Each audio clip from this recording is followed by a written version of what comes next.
Hi all welcome to football arena. ഇന്ന് Brazilian ലീഗിൽ നടന്ന മത്സരത്തിൽ സമനില വഴങ്ങാനായിരുന്നു നെയ്മറുടെ ക്ലബ്ബായ സാന്റോസിന്റെ വിധി. അതായത് ലീഗിലെ ഏറ്റവും അവസാന സ്ഥാനക്കാരായ സ്പോർട്ട് റെസിഫെയാണ് സാന്റോസിനെ സമനിലയിൽ തളച്ചിട്ടുള്ളത്. രണ്ട് ടീമുകളും 2 ഗോളുകൾ വീതം നേടുകയായിരുന്നു. നമുക്കറിയാം, ആദ്യം 2 ഗോളുകൾ വഴങ്ങിയത് സാന്റോസ് ആയിരുന്നു. മാത്രമല്ല, ഒരു റെഡ് കാർഡ് അവർക്ക് വഴങ്ങേണ്ടി വരികയും ചെയ്തു. പിന്നീട് 2 ഗോളുകൾ തിരിച്ചടിച്ചുകൊണ്ടാണ് അവർ തിരിച്ചു വന്നിട്ടുള്ളത്. നെയ്മർ ജൂനിയർ മത്സരത്തിൽ കളിച്ചിട്ടുണ്ട്. ഗോളോ അസിസ്റ്റോ അദ്ദേഹം നേടിയിട്ടില്ല. പക്ഷെ മികച്ച പ്രകടനമാണ് നെയ്മർ മത്സരത്തിൽ നടത്തിയിട്ടുള്ളത്. ഏതായാലും ഈ മത്സരത്തിന് മുന്നേ ഒരു റിപ്പോർട്ട് പുറത്തേക്ക് വന്നിരുന്നു. അതായത് സ്പോർട്ടിന്റെ ആരാധകർ നെയ്മറെ പ്രകോപിപ്പിക്കാൻ തീരുമാനിച്ചിരുന്നു. നെയ്മറുടെ മുൻ കാമുകിയായ ബ്രൂണ മാർക്കിസീനയുടെ മാസ്കുകൾ വെച്ചുകൊണ്ട് നെയ്മർ ജൂനിയറെ പ്രകോപിപ്പിക്കാനായിരുന്നു അവരുടെ പദ്ധതി. ഇത് മാധ്യമങ്ങൾ കണ്ടെത്തിയിരുന്നു.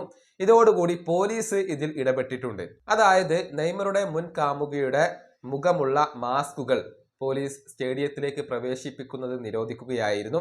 അത്തരത്തിലുള്ള മാസ്കുകൾ പ്രവേശിപ്പിക്കാൻ അവർ അനുമതി നൽകിയിരുന്നില്ല. അത് തടഞ്ഞു എന്നുള്ളതാണ്. അതുവഴി നെയ്മർ ജൂനിയറെ പ്രകോപിപ്പിക്കുക എന്ന സ്പോർട്ട് റെസിഫെ ആരാധകരുടെ ആ ഒരു സ്ട്രാറ്റജി അത് അവിടെ പാളിയിട്ടുണ്ട്. അതിനുള്ള അനുമതി അവർക്ക് ലഭിക്കാതെ പോവുകയായിരുന്നു. പോലീസ് ഇതിൽ ഇടപെട്ടു എന്നാണ് ഇപ്പോൾ മാധ്യമങ്ങൾ കണ്ടെത്തിയിട്ടുള്ളത്.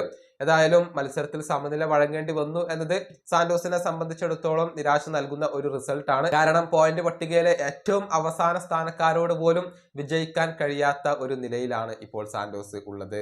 വീഡിയോ അവസാനിപ്പിക്കുന്നു. അടുത്തൊരു വീണ്ടും കാണാം.